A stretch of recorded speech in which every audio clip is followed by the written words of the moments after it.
Welcome to the It Crowd podcast. My name is Josh Lowry. I am coming to you live from Florence, Italy at the 2026 Baker Hughes annual meeting. I am joined, as usual, with the co-host extraordinaire, Mr. Richard Rodriguez. How are you, Richard? I'm doing great, Josh. How are you? Well, let me tell you Besides something. the jet lag. I'm on fire, buddy. I've had 15 espressos. Yeah, don't Good. worry about jet lag. I'm going to push right through that today. Don't worry. I just want you to compliment me on that intro. Do you know how hard it is? We have people everywhere, lights. I've got the Baker Hughes bosses staring at me. They're checking my tie. I mean, there's a lot to talk about today. I took the under on the over-under. But we got it right. We got it right. We got it first right. time. This is an honor for us today. Really is. Yep. We are at the 2026 Baker Hughes annual meeting, Florence, Italy. And I promise you, we're going to bring our guests in a minute. But we are the amount of quality people at this event, this invite-only event, is exceptional. To have the It Crowd podcast, which is our digital and our technology podcast here at this show, is impressive, because when you walk into this, there's manufacturing. It's Baker Hughes, right? Baker Hughes is in everything. They touch all facets of the oil and gas industry. So when you really think about Baker Hughes, whether you do think about the digital side of things or not, they are here. And on that note, we have today's guest is James, who goes by Jim Brady, who's the Chief Digital Officer of Baker Hughes' Oilfield Services and Equipment segment. Jim, welcome to the show. Well, thank you. It's great to be here. It's great to be in Florence, Italy, isn't it? I mean, it beats Houston, Texas right now. Right now, especially. Yes, a lot of us were lucky to get out of Houston, Texas a couple days ago, right? Yes, absolutely. How many times have you been to this annual meeting? So this is my third time. Okay. And it's going to be the best, right? And it's been interesting to watch the evolution of the annual meeting just in my little kind of time frame. Has it really evolved even the last 3 years? Oh yeah, absolutely. And I mean the whole digital, which is I guess why we're having this conversation. The way digital is come into the industry, the way it's emanated from, if you will, Baker Hughes, it's been amazing just to watch and see the impact. You bring up a great point. So Jim came by today before the show started. Just the audience loves to know these things. Richard and I, we've flown in. There's jet lag. This show, it's hard to explain just how many people are at this show and the level of quality people are here. So look, we're nervous. We want to make sure we get this right. So you walked by, and we had about 10 minutes before you off air just to go over this stuff. And it's clear we're going to have a phenomenal interview today. And your experience is unique. It is a unique time you came into the industry. It's unique that you've developed over 35 years. And then all of a sudden you realize that the world of technology, how much it's changed. You mentioned 3 years here at the annual meeting, but then you look outside in what let's call the real world, right? What has the technology changed in that side of things in the last 3 years? It has just been exponential growth and change, and now everyone's talking about these buzzwords and whatnot. So do you kind of see those two coinciding together, this annual meeting, this Baker development, your role, your need for what you do within Baker, has that just become more and more important as the time's gone on? Yeah, it's become more important. I mean, Baker obviously has a long, great history, over 100 years within oilfield services and equipment. Like you said, we're there when you want to drill, we're there when you want to complete a well, onward and onward. But Baker Hughes was primarily thought, I like to say, of a mechanical engineering company, right? We do topside turbines, we do completions, right? All the things that I sometimes call heavy metal businesses, right? And then I came in about 3 years ago, and a lot of it was to try and bring a digitalization out of our core competencies, right? So what does that mean? With digital, now more and more digital becomes the language that we speak to our customers in. So it's not about, we're going to show up there, we're going to drill this well, we're going to hand it over to you, right? But it's much more collaborative way that we drill together, we look at data together, we make decisions, and so digital becomes actually that conversational language. We see that in drilling, we see it in production, and so a company with Baker Hughes has had great, strong offerings. Digital really came out of that to take it to that next level.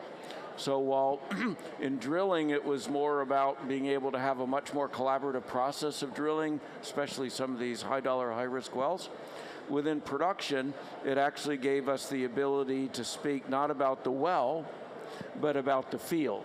in the customer's issues. The customer wants to, the customer's end goal is not to put a pump in the ground. The customer's end goal is some production goal that they have for the field. And so the digitalization of Baker Hughes within Oilfield is what allowed us to change that conversation. But again, building from our core competencies of knowing how this stuff works. What's amazing, I think, this year with Baker Hughes is as we start seeing digital bringing the whole company together, right? So you mentioned Oilfield. That's, I've got a little bit of history there. A little bit. There's a little bit of history on, top sides, turbines, compression, all that. But what we're now able to do really via digital is to solve these end-to-end value chains across our customers' value chain. Everything from the optimization of some molecules that were in the ground to, an LNG output that's going on a tanker, right? And to actually optimize that whole thing, because these are not discrete silos of activity, right? An LNG isn't a garbage disposal. It doesn't just sort of take whatever you're chucking into it, right? There's a lot of controlled processes, and I think that digitalization is what allows our customers to become even more efficient in building those big trains from wells to liquid gas. One of the things that you bring up as you talk about this digitalization journey, and you still hear from people at times where, they've got a dozen different things, they don't talk to each other. Yeah. It's very complex. How do you deal with that when you talk to a customer and they have those kinds of hesitations about the things because you see the output when it works and, the benefits that they get from it, but getting them to get on that journey and then complete the journey is obviously can be a struggle at times. Yeah. I think that's actually natural. You could say our industry is resistant to change. I disagree with that, by the way, because we take some of the highest risks in the world when we drill these wells or we're producing them, right? So a lot of our tendency to be conservative is that human of, I need to understand what we're about set to do before I push that button, right? There is no black box in our industry. The risks and, the outcomes are too high. So and I get this question a lot with adoption of AI. Nobody wants you to show up with a magic box or a magic algorithm that's going to say, press the button, 15% more oil, right? They probably throw you out, right? You actually have to explain to them, these are engineers and scientists, how this thing's going to work, how they're going to do that. So a lot of it's just that knowledge and that understanding of doing something new within a domain. Then yes, there's the silos going across. Production engineers actually talking to reservoir engineers, but talking to them digitally, being able to understand what's the bit of information I need to know about that reservoir over the next 3 months to optimize this setting, these settings of pumps or just equipment, whatever, right? I don't want to hear all about reservoir engineering. I just need to know a little bit. And digital actually allows us to go in and get the bits of information that we need. And you'll see that all exploding with agentic and all this stuff, right? But it all builds on the same thing, is that there's some subset of knowledge that's required for the next, domain, if you will, to make that decision. And the criticality of digital is being able to distill the right bit of knowledge at the right time to give a quick answer, not a dissertation on this, right? So hang on, I want to stop there. I've always heard that oil and gas is data-rich, decision-light, right? Yeah. And so when you go in there and say, look, we can talk digitally to each other. Give us your data, right? So then you have to take I'm talking internally with your partners. You go in there and you are able to put good information in, and then you show either internal or you show your clients, here's what we're working with. How do you then, you're helping them make these better decisions with just clean information, clean data, clean decisions, or are some of these products starting to make decisions for them and then they check it themselves, or how is it working between that? Well, we go from data, okay, and then you have to understand what the data can tell you, right? Because again, ultimately with all of these algorithms, whether you call them AI or not, it requires the data support to make an algorithmic decision, right? So you have to look at look at the support that the data has. And if you only have one sample point, every day on a pressure of a well, okay, that's going to tell you certain things that you're not going to be able to have decision support for, right? But you go through that process of looking at the data, and then yes, what started to happen now is it's recommendations. It's not, okay, gosh, now I can see all of these terabytes of data now, Right. my Jim Brady supercomputer is going to process it, right? It's giving you recommendations. So we have an offering we released, actually we announced it about 3 years ago here, and it's getting a lot of traction, called Lucida. But its basic premise was to make recommendations on production. So to look and say, what is the recommended settings for all Right. of your ESPs and top side pressure systems to get optimal, or at least a goal production level at, say, a set amount of power. So what we're trying to do is pivot from just presenting data to recommendations. Then an engineer will look at that recommendations, then we'll say, suppose we have some different assumptions. Suppose I want this, right?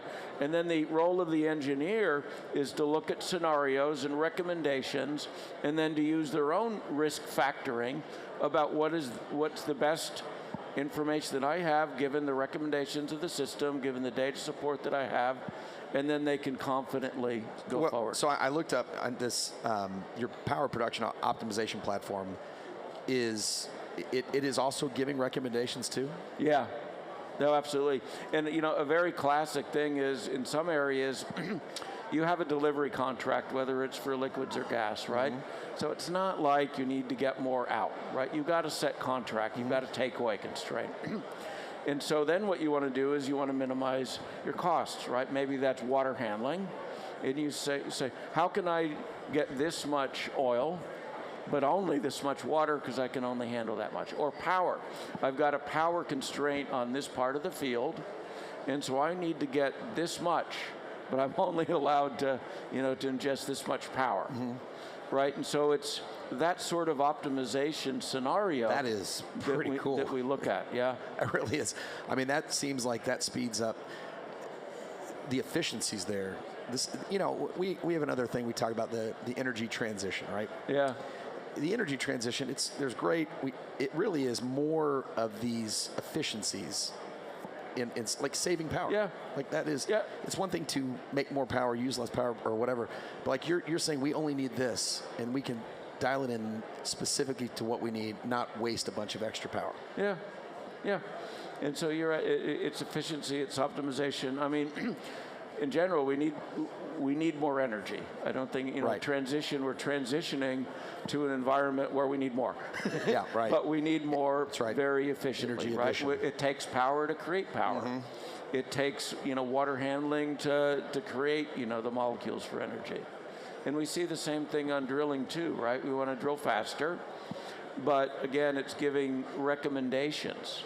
Recommendations that are calibrated by an engineer that understands it. It's like the engineer has a whole bunch of like smart assistants now, right? None of which is perfectly smart, but can do a lot of scenarios, almost like you got a bunch of like clerks around your people to throw some ideas against. So you mentioned a Jim brain. I don't have that. So Richard made all these notes for me, and I've clearly just abandoned ship on these notes there, Richard. So where would you like to go on these things? We jump without a life jacket That's all the right. time. That's so right. We're good. I'm used to it. We hit the iceberg on my attempt, and thanks for all the hard work on these, though. This looks great. One of the things you talked about a few minutes ago was the adoption rate and some of the kind of misconceptions that you don't agree with that are out there. But the adoption rate has, I would say, grown within the last few years. But there is still skepticism out there. When you look at that sort of adoption rate, what do you think holds that back in general? What are the things you hear about the most? Is it skepticism on the technology? Is it more, the people side of it? Is it culture side of it? What do you think contributes to some of those, barriers that could still be there? Well, I mean, we touched a little bit on this, but trust is a fundamental thing. I would think. I mean, ultimately, I'm sitting on a rig that's got a very hot, deep well, and I'm making decisions about whether or not the people on this, on this That's rig are going to be point. taking a helicopter off, or if they're going to be diving for lifeboats, right? And that, I smile, but it's not a joking No, that's thing. a great point. And same with production, right? It's a little bit less dramatic, perhaps, but still, there's a lot of you're trusted. You are in the hot seat to deliver certain goals from that field, and these are engineers, these are educated people, right? That want to make educated decisions, but they have to trust. And that's why I made the comment earlier about black boxes, right? So like when we do, again, I'm going to mention Lucida, sorry about that, right? That's our product, but it does a lot of this, this recommendations. It uses AI. But every single client that we go through with this, there's inevitably a pilot, right? So that they can understand, not if it works, right? They pretty much trust Baker Hughes, competent company, it's going to work, right? But it's not about does it work, it's about how are they going to use this tool to work efficiently for them? What are the questions that they're going to ask so that this works? Is it trying to zoom in on power? Is it, water's avoidance? Is it, but they have to learn about how this will actually change the way they use the technology, right? And they have to understand the technology. You don't just say, oh, trust us, right? Right. We actually get into why does our ESP failure prediction work? Well, it's because it's a combination of data science, and I can bore you with all that, but also a deep understanding of the physics of multi-flow in a well. We actually know how this stuff works, right? And so you combine a deep understanding of how wells flow in multi-phase sense, and using the data and AI, you can actually explain to the technical departments why this thing giving good result, right? And then they're going to put you through a gamut. They're going to say, okay, I want, we're going to run it for a few months, a couple months, and it needs to have 70% correct recommendations.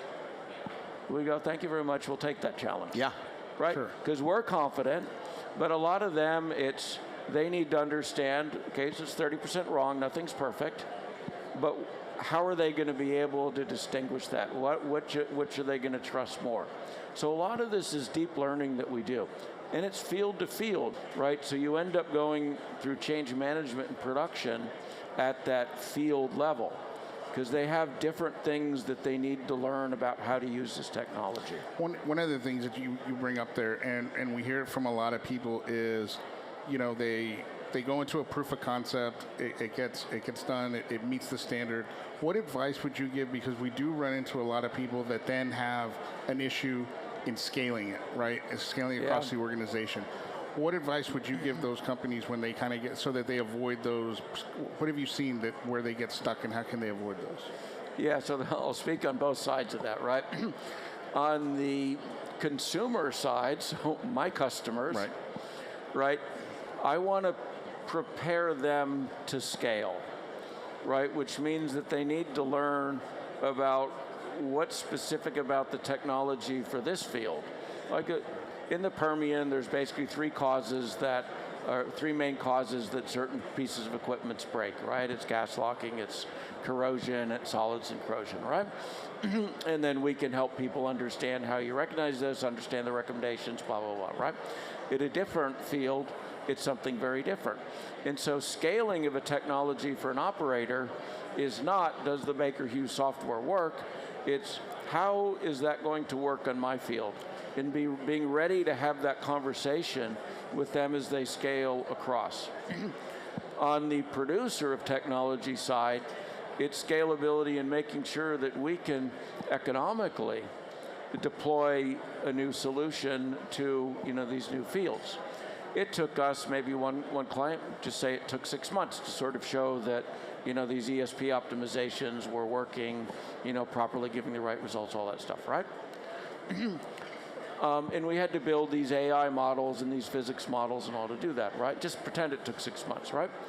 Well, when we go to their next field, it darn well better not take 6 months right, exactly. to rebuild We've done a this. whole set of models, right? You got to be able to show how you can incrementally improve. And that, I think, is huge when we develop technology, is knowing that it has to be tuned, configured as you scale. And so we very much don't like the shiny thing. Look, we've got a shiny thing. Where will it work? Well, it will work on That this one. well because that's what we trained it right, on, right? exactly. But and so there's different techniques that we do to do that. But that's the absolutely essential part on technology is preparing your technology to scale, and then understanding that how your clients receive technology to scale. I got a question here. I just mentioned that the reason I'm not jet lagged is I was in Abu Dhabi, Dubai all week. Yeah. It is an electric place. Oh, yeah. It's just incredible. The activity levels, the business, et cetera. And I am going to head back to the States next week like everybody else is. But I'm going back thinking, I remember when the frac boom of the late 10s was going on. It feels like that over there right now. And I'm curious when you say how different fields and how different areas receive the pitch, if you want to call it that. How do different areas receive it? Does North America receive it one way? Does more mature fields? I mean, there's obviously there's a stat that one of the notes we've gotten here by 2030. What is it? 80% of all oil and gas is going to come from mature fields, right? Yep. And is that received differently in North America versus the Middle East versus the Eastern Hemisphere, et cetera? So how are you received in these different places, and do you have any examples of what success looks like in, for instance, a Middle East section? Yeah, I mean, they all, obviously the North American land market's shale market's very different than, Saudi Arabia and whatnot. They have different goals. Some of it is what I was talking about, right, which is they have, especially OPEC countries, have certain targets, right? So their target is a certain amount. And so what they tend to do is they want to obviously make each barrel profitable, right? So they focus a lot on lift costs, but they also have a very long-term perspective on their reservoirs, right? So they want to make sure that this asset in the ground is going to be a valuable asset to the kingdom or whatever for 100 years. They'll talk about like they want to have the last barrel or the lowest carbon barrel, right? And they look at a lot of long-term plannings over that, right? I think, we, especially the lower 48, a lot of it's more, return on capital, which we finally cared about after the shale boom. Fair enough, right?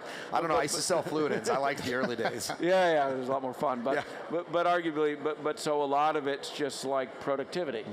Permian wells are oil per foot's down about, I think it's 8% is the number that I saw in 2020. I'm down, which means that they got to do other things to make those wells profitable again, right? And to make those drilling campaigns profitable. So they'll zero in on other things. Cost of well is obviously important, but, multilaterals, we've been kind of doing that, and, extended reach, kind of doing that, but they're looking for other ways to try and optimize it, right? If you can get, 2 or 3% more out of each well, that's going to be cheaper than drilling a few more wells, right? So it's a lot more of kind of like a well optimization, short-term return on capital stuff. Not to say that the big nationals don't care about that, but it's a different, maybe time horizon. Makes a lot of sense, actually. The other I'll say is, I think the kind of lower 48, a lot of the companies, and we'll be announcing one, I think, in a couple of days, is very keen on, embracing AI, using AI. They've got some little programs internally. They're trying to focus again on very specific problems that they have. Whereas some of the big national players, especially in the Middle East, I mean, you're an ADNOC, right? Huge digital transformation and AI programs. Unbelievable. Because again, the amount of money, but they have this very long view of the world. They know they have their assets, and they want to be able to get these recovery factors up. And so they understand the importance of technology. Do they want an impact next year? Of course they do. But what they're really looking at, is an overall change in the way we do oil and gas, right? They'll talk about, factories, right? And actually getting more factory-like, more automation.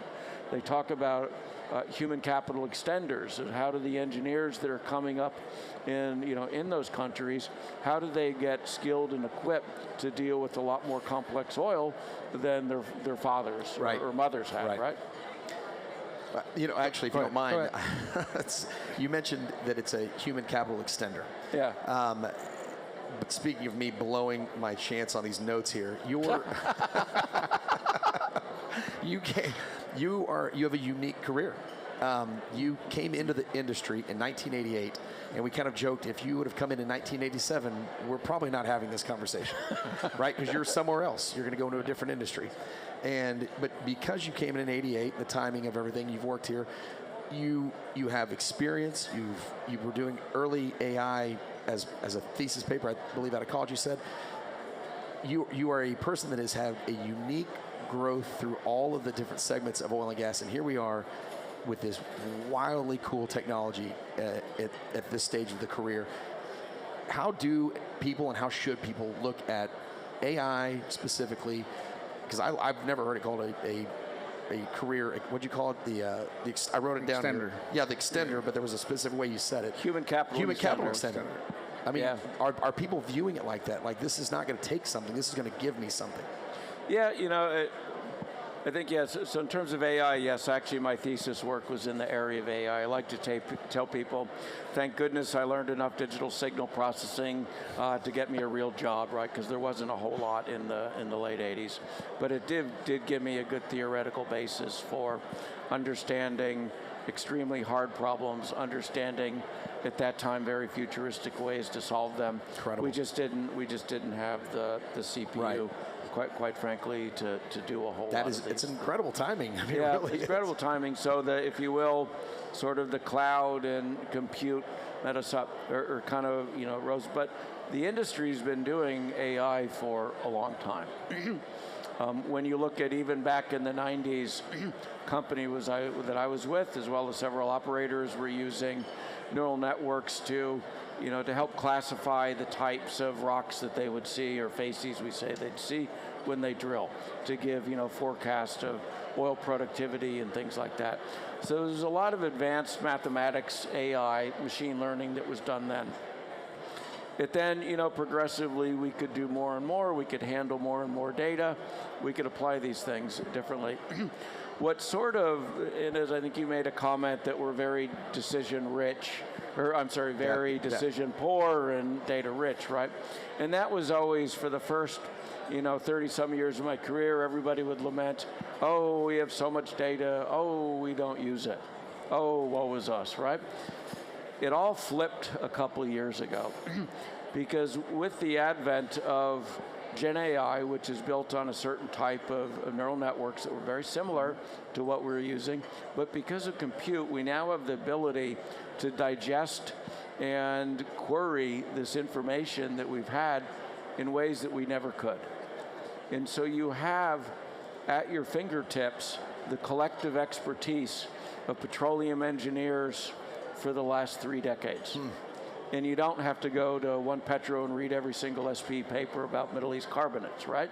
You can actually start querying it in different ways. So we've sort of found this way, because of compute and because of the types of maths that we're doing now called AI, that we can start leveraging that data. And yes, I think it's the leverage of the data that will help people make better decisions. It will help de-risk decisions. So you'll be able to see, risk things coming. You'll be able to look at more scenarios. And people are doing that. The young people are learning to use these tools. When I was at another big Middle East operator, the guy was telling me they have a very deliberate program for knowledge transfer, right? Which is that all the collective information about this company and their assets is being put into a foundational AI model, not for the 60-plus crowd, right? But it's actually for the 30-year-olds that are coming into the industry and needing to, get the value of a lot of this work that's done. And so the ability to leverage data, historical data now, is, I think we are at a fundamentally different place than we were even a decade ago. To go off something that Josh mentioned, you have a wide-ranging career. You even left the industry for a while. You were in Silicon Valley. With that experience there, what do you see digital strategies in other sectors that maybe the energy sector is sleeping on that people could take advantage of?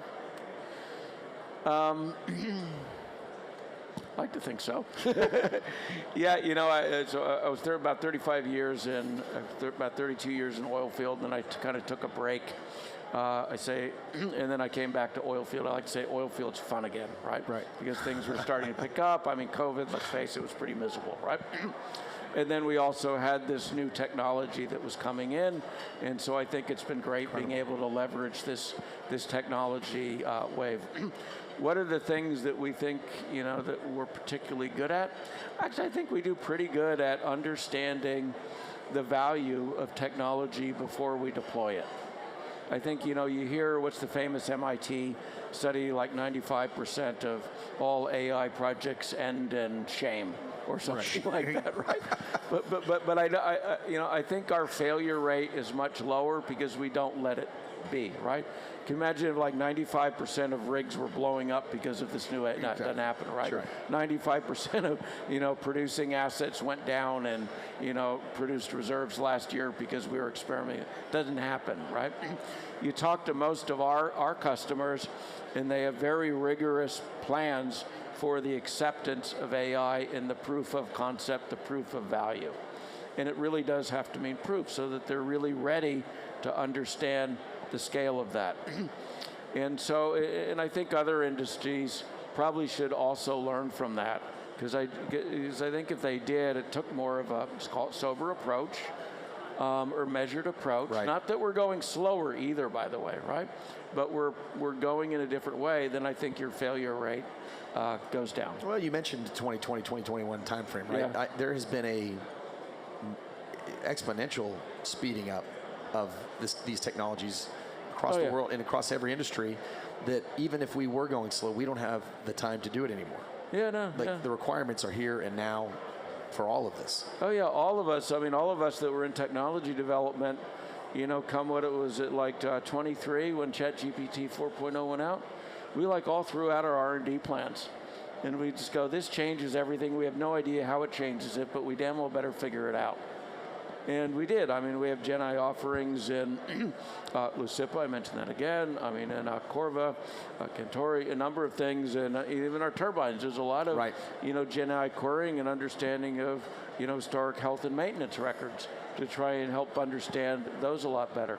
Subsea equipment, right? We're doing a lot more of kind of GenAI recommendations on maintenance cycles and things like that. So it's actually really amazing how fast this stuff got into our industry. Well, and again, if you've noticed as I'm talking, I'm kind of looking over your shoulder. I'm not looking at anything specific except for the board above your head.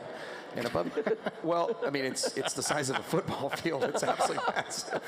But up there is they're throwing part of the agenda. It keeps rotating through.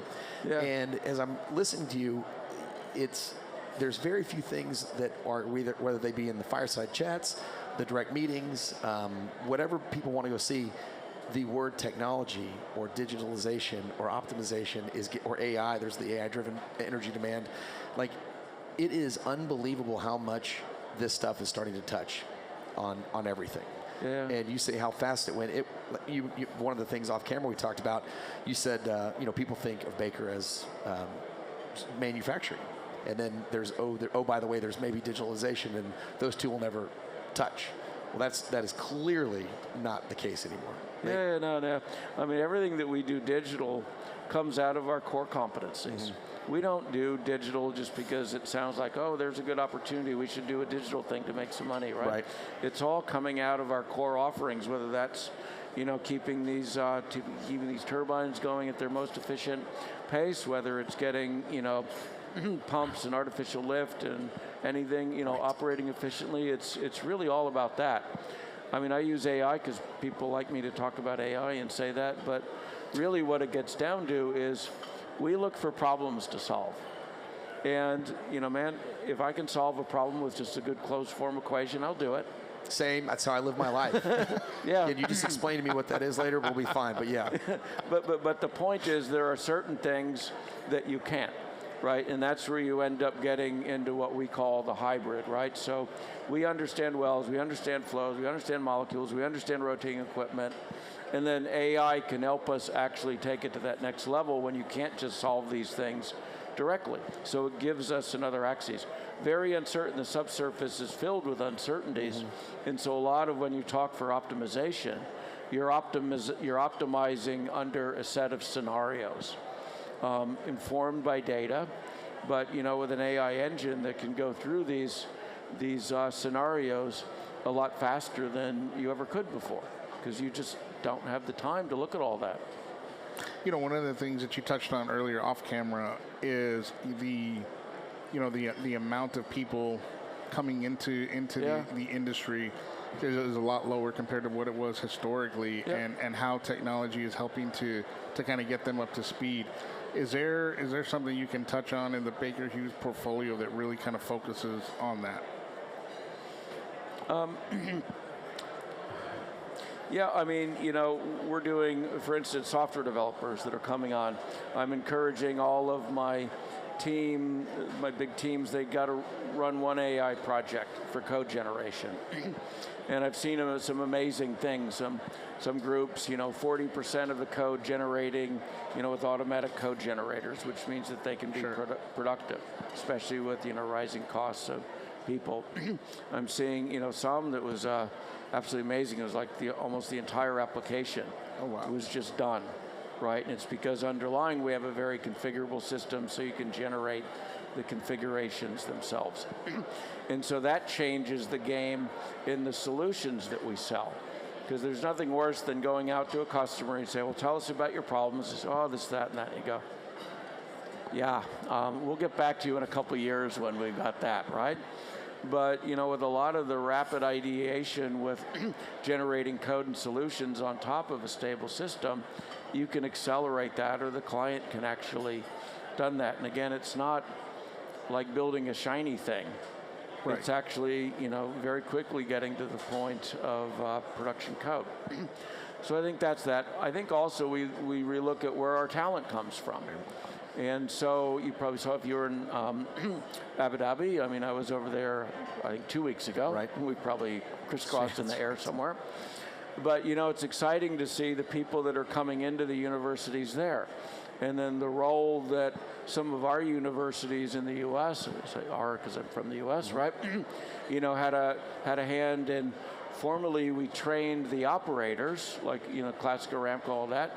Now we're helping train their students coming in, right? And they're coming out with new sets of skills, right? And it's really exciting to hear, some of the younger people think about how they are using these capabilities to make their jobs go a lot easier. You mentioned about like the losing jobs and jobs replacements. Everybody always asks about that thing. I always say, what? In high school, I could actually divide I could multiply 6-digit numbers by 6-digit numbers in my head. Do you think that's a useful skill now? No, it's absolutely worthless. Right? But it was then. Right. That's right. Exactly. And so they are learning new skills, right? But if they're still fixated on trying to multiply 6-digit numbers by other 6-digit numbers, they're probably not going to be the ones that are, going to be the leaders. So, so young people especially, but everybody in our industry at the rate of change, you got to continuously reskill. And whether that's using GenAI to generate reports, to quickly, assimilate information, to come up with scenarios, all this, that's what you're learning now. You're learning to learn, and you're learning new tools. Learning to learn. That's exactly correct. Yeah. One of the things I just wanted that you just touched on is the bright, shiny thing. And your role with the pace at which technology is changing, how do you, what are some of the tricks of the trade that you use to separate and figure out what's a bright, shiny thing not to chase versus what can really help Baker move into the future? Yeah. Yeah, so a lot of that's the sniff test, right? But the first thing that you sniff is the data. So if somebody says, hey, we've got a shiny thing and it's going to help reduce your M&S costs by 20%. Well, okay, that sounds interesting. How are you going to do that? Well, just, most customers that adapt this technology, they end up seeing that. I go, yeah, what data do they use for that? Oh, we look at your EPR and look at it. I said, but what if my data is off in these spreadsheets and off this? Oh, we can work with you on the data. And then the classic shiny thing is they'll take 6 months or 6 weeks even, extracting data from an ERP system, massaging it, tuning it, and getting this demo to work to make it look like you just saved 20% on your M&S over this horizon, right? And you go, okay, that's pretty cool. You did it for that. Right. So now what's it going to take for the next part? And by the way, we have thousands of manufactured parts, right? Oh, well, that would be a continuous engagement. And yeah, that's the shiny thing, and I don't want that. You know, this was the conversation Richard and I had at breakfast this morning about why some technology implementation fails. Is let's say I could sell you that, and you buy into that. Great. And it's going to not work the way that you want it to, need to, or the organization does. And then you're upset, so the trust is gone, the money's gone, there's delays, there's this, there's that, and all of a sudden you don't get the chance to try something new the next time that really would work. I'm probably fired, by the way. Well, this is literally what we talked about at breakfast. Why doesn't it happen faster? And we being the industry, and you know, these notes are great. They really are. And there's a lot of stuff in here, and it comes, I've been making certain notes left and right. The word trust keeps coming back. Yeah. It really is. Like, if they don't trust you guys, you do have the, I mean, look, everybody's going to make a mistake, but if there's a positive mistake going in the right direction, that's different than just saying, we can make this work, trust me. Yeah. And I'm really, Baker Hughes is Baker Hughes for a reason. Like, they do things the right way. You know, when you say the sniff test, the shiny test, I like to hear that there's still some just good old, this just doesn't sit right in my gut. Yeah. Even when there's all this math and AI and technology that can make a decision, you guys are still putting a finger on it saying, I don't think so. Yeah. No, but part of it's also screening companies. So if, you know, Mr. Magic Box Company comes to me and says, hey, you know, push this button and it's going to produce more oil out of your reservoir. Okay, fine. Tell me about your company. Oh, yeah, we're a bunch of guys from Silicon Valley. By the way, I'm from Silicon Valley, so I can speak to that, right? Okay. You're associated with what, Stanford, or what petroleum engineering? Oh, no, we don't do any of that petroleum engineering stuff. We just help you produce more oil. You go, but you don't have anybody that understands reservoir engineering. Nah, it's just so, right? Likelihood of that working, I'm going to say closer to zero. Right. Every now and again you see one. But ultimately, I think, you know, the first smell test, if you will, is smelling the background of the people that are doing the technology. Again, I love to hear that. I love to hear there's still, let's put some just common sense to all this technology. Yeah. Exactly. So Richard has a important question. Like, we went over all these things. I think we should wrap it up with one. We are going to. So, you know, not to put you on the spot, obviously, publicly traded company, nothing like that. But that's right. You know, we do talk about, we always try and your comms people are like, he's like, stop, no, but you know, one of the things that we always try and end our episodes on is, you know, a bold prediction. You know, it doesn't have to be wildly crazy out there, but what is there? Is there something out there within, you know, the next 5 years that people would laugh at it now and say that's not going to happen in this industry, that you really do believe has a chance to be there? You know, I think a lot of things move very fast. I don't think our industry says impossible very often when you look at even, you know, kind of the wells that are being drilled off Guyana stuff. I mean, those things were impossible, you know, probably 10 plus years ago. I think there's a lot of things like that. But, you know, I think one of them is, for a lot of times we talked about peak oil. Right, and there was going to be this overall decline, and it was baked into every model. And for those of us that have been around for a few years, right, we keep seeing that go out further and further. And with the continuous demand for energy and power to power the world, right, we need to continue to do that, right? And so, you know, even like a couple of years ago, people were predicting, again, peak oil or peak need for oil or gas, right?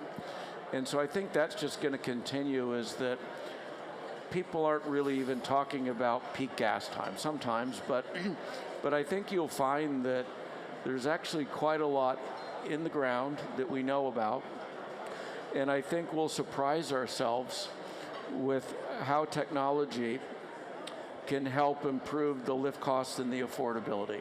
Because ultimately, we don't really have a hydrocarbon supply industry, especially gas, right?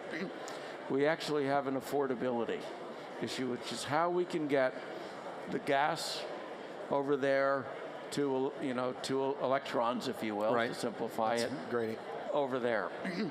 And I think that when in 5 years, we're going to look back at sort of the distribution of the way power is allocated and the way energy sources feed power delivery. And we're going to say, wow, I never really thought it worked quite like that. And go, well, 5 years ago, we said this was supposed to be the way it was going to look. But I still think we're going to surprise ourselves when we actually see that coming. Jim, before we go, first of all, thank you for your time today. You are a phenomenal guest. Is there anything at this conference that you're looking forward to see that you're like, I want to make sure I attend that fireside chat, that speech, other than this podcast, obviously? Obviously. Yeah. I mean, No, there's this guy Simonelli that's speaking after me. That's right. See him notice. Obviously I want to see that. He is dynamic, by the way. We've got some clients that I'd like to hear their take on some of this thing. We've got a closed, no press, no media, Chatham House rules, IT leadership meeting where we're just going to kind of throw stuff around, much like the questions that you've had, but just talk about them in an open forum. And, operators, technology partners, service companies like that. I'm looking forward to a lot, always learn stuff there. In fact, I can tell you one thing, if I can tell one thing I learned 2 weeks ago. Yeah. Okay, so this was a great learning, right? So it was the head of HSE for ADNOC, so large Abu Dhabi national company, right? And he showed this great graph, right? He showed fatalities and serious injuries from 1995 or from 1985 up through today. And kind of it's one of these things that look like this, right? And so, well done as an industry, 95% less fatalities. Now that was coming off of Piper Alpha, which happened right when I came in, and some other absolutely horrible things, so good. But he said, really, it's flattened off the last 5 years. And so we're not doing better. So rather than cheer for the last 95%, right. What are we going to do about this last 5? Because there's still people that aren't going home at night. And there's little things, people that are losing, fingers or breaking ankles, right? And he said what's interesting if you dive into the data is we're very good as an industry now in managing risk of high risk, high potential injuries. Like, very good at lockout, tag out, dealing with, high pressure systems, all that, right? But we're losing it is low risk, kind of low impact incidences are going up. So this is like falling down and twisting an ankle going downstairs. It's slipping on a deck somewhere, right? And so he says, ADNOC's doubling down on that. Because in order to get the 5% down, you have to get that sort of thing eliminated. Right. So they're using AI and cameras. So they've got cameras all over their work sites, their rigs. They're identifying people that don't have, the proper safety glasses and all that. And they're measuring that. They're actually focusing on the low stuff, right? Yep. And I thought that was a phenomenal use, because normally people say, use AI in your highest risk, high potential. But this is just making sure that, people go home with 2 eyes and without, crutches and things like that. So I think that's a fantastic use of AI. Will it make the headlines? Probably not. Right. But I think it's pretty cool. But someone goes home. Somebody goes home without a limp. Which is incredible. Yeah. Right. Well, speaking of going somewhere, back to what's above your shoulder is this gigantic building. Lorenzo is speaking in just a little bit here. I just want to tell you thank you again for your time. Baker Hughes, thank you for the time. Really appreciate it. Anything you want to wrap up with? Or? Yes, so again, thanks to Baker Hughes for having us here. Yep. Tune in to all your social channels, wherever you get your podcasts. All the positive feedback goes to Josh. He doesn't hear anything that's negative. That all comes to me, and we'll make it better. And, electrons that he talked about, that's science, Josh. Science. Jim, thank you again, sir. All right, thanks, guys. Yes.